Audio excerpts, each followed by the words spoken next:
Q open. Callan, check your spot. Camera 4, check your focus.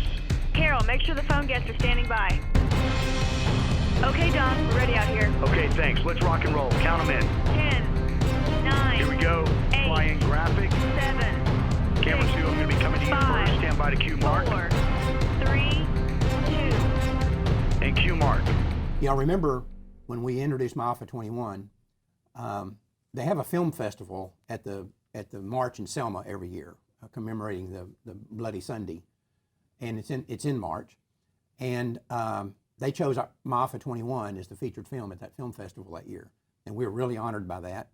And we actually went down there, sent some people down there, and I went, and it was a very interesting experience, and it was really historic to be there on that bridge where all this happened. But anyway, that has now grown, and there's now a second march just for the pro-life issue. And it just happened this past weekend, and joining us you're in Georgia, is that right, Catherine? Yes. You're back in Georgia right now. This is Catherine Davis, founder and president of the Restoration Project. Now, you guys went and did a second march, not associated with the original one in the month of March, but you did a one this past weekend marching over the bridge just as it relates to the pro-life issue. Is that correct? That's correct. We marched because Selma has an illegal abortionist. He is not licensed by the state to do abortions, and the state of Alabama is, in effect, turning a blind eye and allowing this guy to continue to abort babies, even though he has not complied with the law there. And we have found that across the country, the states seem to be turning a blind eye to these abortionists who break the criminal and civil laws of their state, and they have no repercussions for it. So we were marching to draw attention to the fact that abortionists seem to be given a pass by the states when it comes to law enforcement. Yeah, and because of that, they're not only killing millions of babies, but they are also injuring women and subjecting them to substandard medical care. Well, this goes exactly to what we were talking about earlier. That's right. I'll guarantee you this. If this guy she's talking about in Selma kills somebody, that will not be counted by the CDC as a death due to abortion, because they're going to say that was an illegal abortion because it was an illegal clinic, and they will not count it. Yeah, they'll count it as a death as a complication of pregnancy. Yeah. Well, and Catherine, of course, as you know, this is a pattern, and that's what Catherine invited me to speak at this Selma event. At the last minute, I couldn't go because of an emergency. But the point is that this is a pattern across America, and it's the Gosnell legacy, really. Right. And you look at how the Department of Health in Pennsylvania got complaints, didn't intervene. The Department of State that runs the Board of Medicine got complaints, didn't intervene. People saw the conditions. Nobody said anything. Nobody did anything. How long are we going to let these people get away with this? And that, of course, was the purpose of the Selma event. Right. Well, and Renee and I did that interview with those 3 employees of Carpens down in Houston. And I'm telling you, Renee, and I've talked about this. All we're waiting on now is the other shoe to drop. He's going to kill somebody. He's done it before. He's killed a 15-year-old girl several years ago. We've got the documents here in the office. But he's going to do it again. They're going to have other tragedies down there. We're just waiting on the other shoe to drop because the state of Texas refuses to do anything about it, just like every other state, just like you're seeing there in Selma, Alabama. And it's across the country, and there are women dying. I mean, we remember Tanya Reid, that Planned Parenthood left laying there bleeding for 5 hours. We remember Lakeisha. We remember young Tamia Russell, 15-year-old girl, impregnated by a 24-year-old man, and was taken at 6 months pregnant to an abortion center there in Michigan, and he gave her RU-486 of all things, and that drug, is not supposed to be used beyond 9 weeks. And that young lady hemorrhaged to death, and that abortionist just continued doing abortions without repercussions by the state. And it's a huge issue that most people don't know and they don't understand. That, we think when these women are going into these abortion centers that they're being inspected and held to the same medical standards as any other surgical center in the country, and they're not.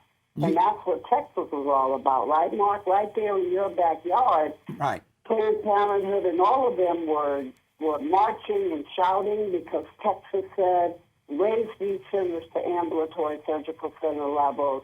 And they're shamming Americans into believing that it's safe for women to go in there, and it's not. That's right. And we talked at length earlier in the show about that. The moment that they had to meet the same medical standards as other ambulatory surgical centers, 3/4 of them in the state closed down. Mm-hmm. They can't do it, and they're saying that Texas may wind up with no abortion clinics. Wouldn't that be a tragedy? Mm. But let me ask you this, Catherine: are you finding pretty good reception to the pro-life message and to the message of Black genocide that we brought up in Alpha 21? I know we gave you a supply in my office to hand out down there. Are you finding a good reception to that? Oh, absolutely. And let me just say that as a result of what we did this past weekend, reports are already coming in. A dear friend of mine out of Illinois, who happens to be related to our ex-Attorney General of the United States, had been estranged from some members of her family for taking a pro-life stance, and they had called her crazy. She's one of the ones that came with us to Selma. She called me yesterday and said one of the cousins that had not spoken or interacted with her in more than a couple of years called her yesterday and said, I get it. And she is now pro-life. Wow. So we are making a difference. And tools like MyAFA, marches like we did across the Selma Pettis Bridge are absolutely working. They are working, and we can't let up now. We have to keep pushing forward with our message, both exposing the genocide, but also exposing the substandard medical care that probably 90+% of the abortionists in this country are supplying to women. Yes. As far as giving up, you mentioned, we can't back off now or give up now. There's no mention of giving up or backing off. I promise you that. But let me ask you, Catherine, is this going to be an annual event, or is this a one-time deal, or what are the plans now for the future? No, it's not going to be an annual event. But what is happening now is women from across the country are calling and asking if we will come to their state with this message. So I am right now in the midst of planning how do we go state by state in response to the requests that are coming in. Will you come to my state capital and make this demand? So I'm believing that that's the next step. We'll begin to go into the states like Illinois, Ohio, even there in Texas, come to each state and say, will you enforce these laws now that you have them? Wow, that's fantastic. Well, listen, Catherine, make sure that we have, and I'm not just saying this because we put it out, but we have seen, and I think you've seen, that MyAFA is an amazing tool to kind of jab people into action and to make them see things that they haven't seen before. That's been the number one. Oh, absolutely, Mark. Absolutely. I can't tell you the testimonies I've had from across the country. I had done that event with the hair trade show here in Atlanta, where we gave out thousands of MyAFAs. And the feedback and the testimony, when people see that documentary, it is stunning to them, and they're like, I didn't know. So because of that, we have had pastors now coming to the National Black Pro-Life Coalition and saying, how do I get involved? What do I do? How do we help shape this message? It hasn't completely swept the Black community yet, but I tell you, we are way down the road further than we were 5-6 years ago before MyAFA 21 was released. We really, that movie is really making a huge impact on our fight for life in communities of color. Well, we appreciate that, and we've put out about 175,000 of the DVDs so far. Plus, it's been shown in theaters and community centers and stuff, and it's been on television a couple of times. But we don't, like you said, we don't want to back off now. We want to ratchet things up, and we've got some ideas about how we can ratchet things up. So when you're having these events like that, and I know we have donated a lot of my office to you in the past, and others that are involved in it, Clenhard and Johnny and Alveda King and so forth. Let's don't forget about that. Let's make sure that you always have a supply of these things, because it seems like to me every person that watches my office gets 2 or 3 other people to watch it.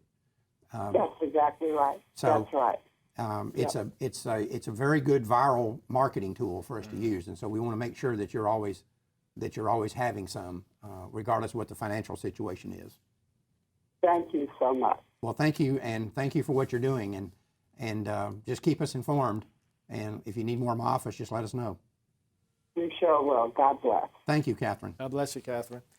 Well, that's it for this month, and don't ever forget, Life Dynamics is not here to put up a good fight. We're here to win, because winning is how the killing stops. We'll see you in August.